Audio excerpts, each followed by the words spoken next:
Hi, this is Anna Imagination with the Healing Garden, and welcome to Shifting Perspectives. I am going to stop for a moment and take a look at something I'm seeing a lot of. And if you're new to my channel, I am a philosopher, psychologist, sociologist of 30 years. All right. There is a thing that people do, a lot of people, and this is it's part of try to killing when I start working with somebody. It's something I get into right away of, look, rule number one here, we do not do talk therapy. The reason why is because it doesn't work. The second thing is when you talk about anything, you give it power. You absolutely give it power. You strengthen it. That's really, really important. And I am going to really point this whole thing on a massive topic and just get right into it. There was this interview I saw with Morgan Freeman back, 1990s. And maybe it was 2000, 2002, early. And they asked Morgan Freeman what his thoughts were on racism and the civil rights at that time in general. And his response bothered me. It still bothers me. And I see where he was going, but he said, stop talking about it. And the reporter was like, what? And he goes, stop talking about it. He goes, don't say it anymore. He says, don't call me that black man. I'm a man. Don't talk about it. And I don't think he was using the right word. Yes, I could see where he's saying don't talk about it. But at the same time, if you don't talk about the problem, now you've got the other problem of everyone's too quiet about it and nothing's getting done about it. So it really, really bothered me. I'm like, that is not the solution to this problem, to any problem. There is a difference about expressing dissatisfaction and then the other problem is problem solving it. And then the other branch of all of this is in the language we use. So these are three aspects of talking about it. So when he said stop talking about it, I felt like he was literally addressing the problem solving and the expressing dissatisfaction aspect. And I'm going, well, that's not going to get anyone a solution, and that's a problem. I get a lot of people, when they come to me, they think it's going to be talk therapy and they want to talk. Now, there's a lot happening under the psychology of this. The first thing is the validation. The second thing that they're doing is they are looking for understanding. Most people are just in disbelief. Other people are seeking relief. And the problem is they have no idea how to get about these things. And our culture has taught people through many generations that talking about it will eventually resolve. And that comes from sitting around a campfire, telling somebody about a problem, and then the whole group problem solves it. But we don't do that anymore, and that stopped. But the habit of talking about it is still there without any purpose. So it's talking without purpose or without defined purpose. You're talking, you have a purpose, but you can't quite figure out what you're trying to do. So there's a lot of people who are talking about it without any direction, and that's another part of it. So before you start expressing dissatisfaction, you really need to ask, are you needing validation? Am I needing to understand? Or am I just seeking relief from the pain? In addition to this, I remember there was this time I was with my then girlfriend, and she called me up. It was 6 months of her calling me and expressing dissatisfaction over the same problem, the same person. It was not a continuous problem. It was just the same problem. And I finally stopped her after 6 months and I said, look, I have advised you. I have talked to you about this. We've gone through this. I have listened to nothing else from you for 6 months. You're not doing what I'm advising. You're not doing anything else. What are you trying to do?" And she's like, "I'm trying to fix it." And I said, "Venting makes it worse." Because venting, and she was adamant that venting was a sufficient tool for resolution. And I said to her, if venting were a viable solution for resolution, then it would not be 6 months of you venting and you would have immediate relief. It shouldn't take you 6 months. Something's up. You shouldn't be venting. And she did actually stop venting after that. She resolved it. But in most cases, when people are doing this, what they are actually looking for is control. That is really what's going on. They want to be able to control the situation later, but they don't know how to. How to is boundaries, but they don't know how to do that. Now, there's two aspects to boundaries, and when people hear boundaries, they think it's words. No, no. Boundaries is actually choices and problem solving. Words are part of it, but that's not really it. When you have choices to make, it's, I'm going to set this as an example. You have a person who's sitting here and they want an ideal kind of people around them.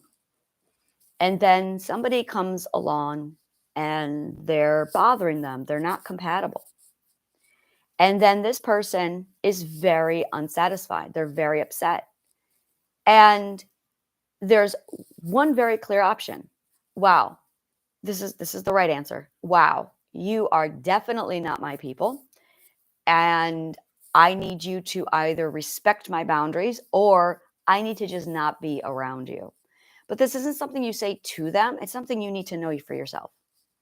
It's literally you self-regulating your own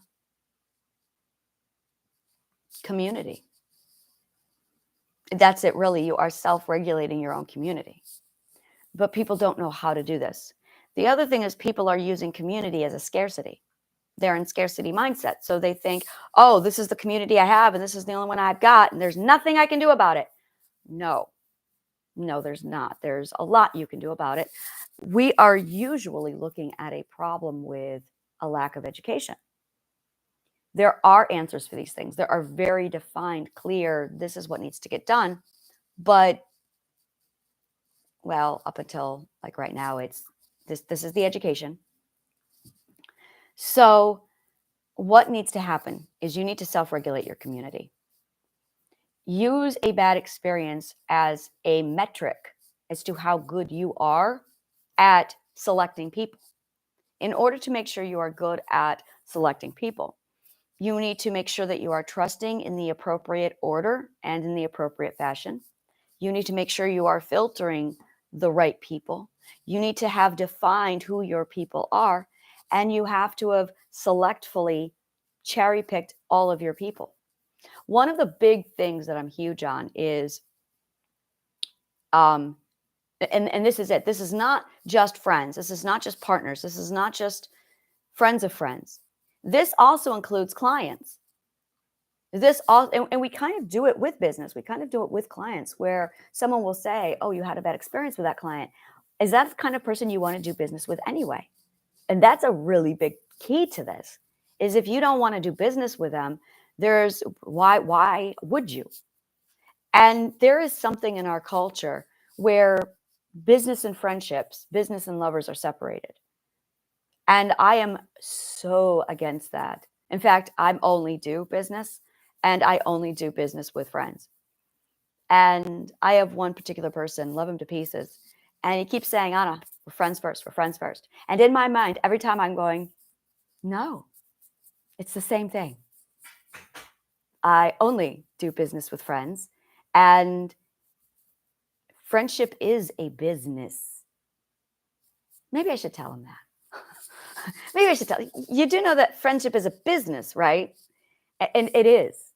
Relationships are a business because you're talking about transactions, you're talking about sharing, you're talking about all of the things. You're not trading money.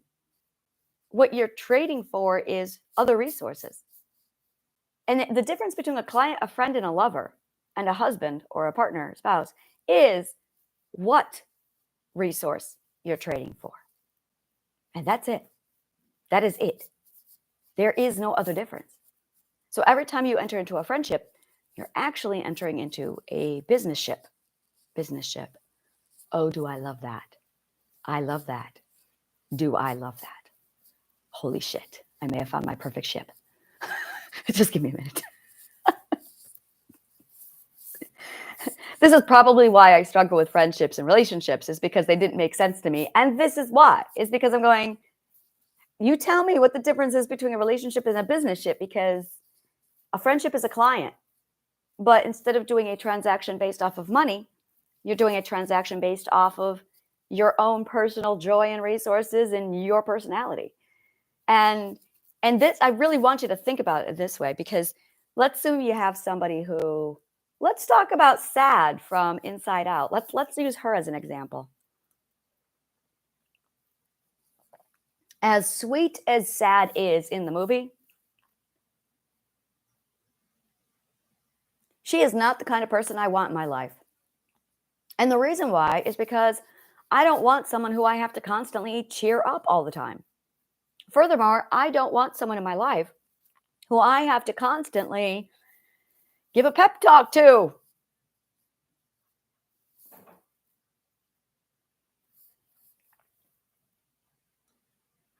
Or I could just let her be sad. I need to learn to let people just be sad. So if that was the kind of person who would be in my circle, I would literally just not spend a lot of time with her. And I would literally make myself unavailable. And I really want to emphasize that, make myself unavailable. And that's it. Make yourself too busy for people. If somebody invites you to something, you can say, that's not my thing. I don't want to do that.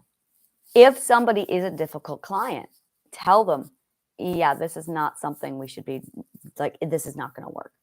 Just not my frequency. And nip it in the bud before it gets out of hand.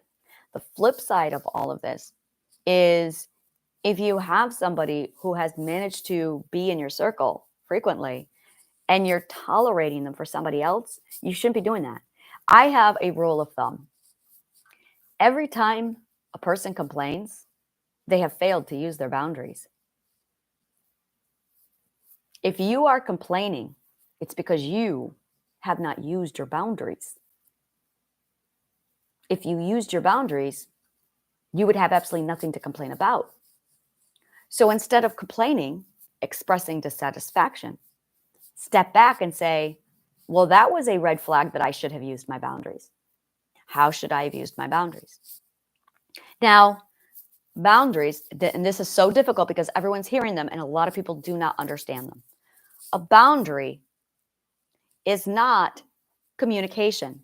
A boundary is not, these are the words coming out of my mouth to tell you to go away or what to do. No, that's not a boundary. I want you to think of a territory of land. What is a boundary? What is a boundary? Think about it. Put it in tangible, corporeal sense. What is a boundary? It is a big fence that goes all the way around you, and either a person has admission or they don't. And if they have admission, why, if you don't like them, are you letting them in? Now, in the case of coworkers, 9-to-5 garbage shit, you're not going to have a choice. That being said, when you are setting a boundary with people like that, it's, you're going to be in my circle. You're not going to do that shit. You're going to do that shit, then you're not going to have access to me and you need to leave the circle. That's one type of boundary. Personally, I don't like those type of boundaries. I am the type of boundary of, you don't get through the circle unless and until you have passed all of these tests. which is why I'm freelanced, which is why I work independent and I decide who I'm going to work with, is because I'm very careful about who I let close. Now, there's all of that on the outside, but then there's what's going on the inside. And this is where internalization can be a real problem for a lot of people. Is internalizing is actually a distortion of perspective. Projecting is an inefficient, projecting. I had somebody ask me recently what projecting is. Projecting is an aggressive and verbal form of anger. It is when you have anger, you have 3 stages of anger. You have aggression, and you have communication, and then you have problem solving. Projection is this little space between aggression and communication. It's name calling. It's lashing out. Whereas internalizing is 100% seeing something out there and then interpreting it to make it about you. And that's internalizing. It is you putting your identity right in the middle of their problem. That's internalizing. You've got your identity and they have theirs. This is really important. And when you look at a person, they have their identity with their little global world of happiness and hell over here, and they're running and functioning. And you're over here with your happiness and hell, with your little world, with your identity in the center. Internalizing is when you look at another person's world and you put yourself in the center of their world. So everything they say and do is now about you. That's internalizing.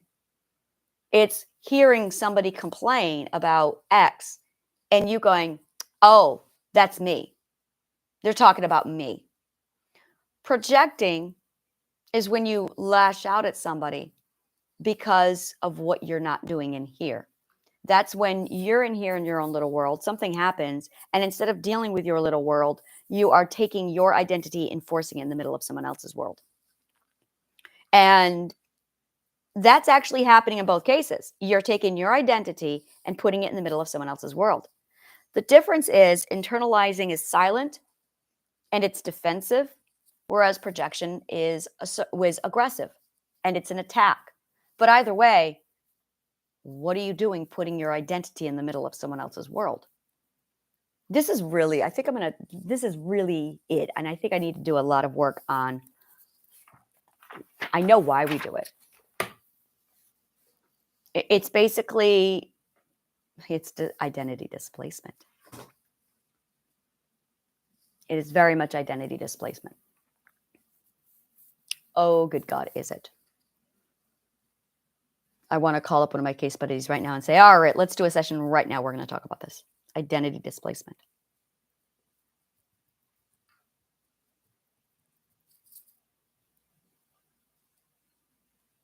All right, I'm going to get off of this because I'm going to go call a case study. I'm going to get on the phone with her and we're going to troubleshoot this because I think I found the answer to solving identity displacement.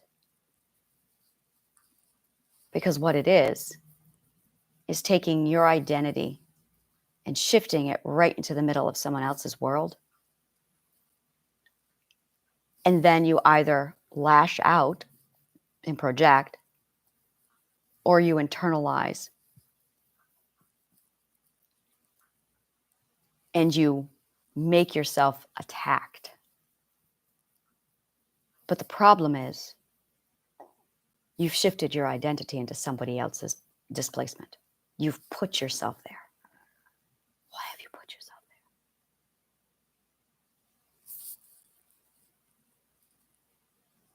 It's literally a forced shifting of a perspective, identity displacement. Okay, I will talk to you later. Thank you so much. May the kindest of words always find you.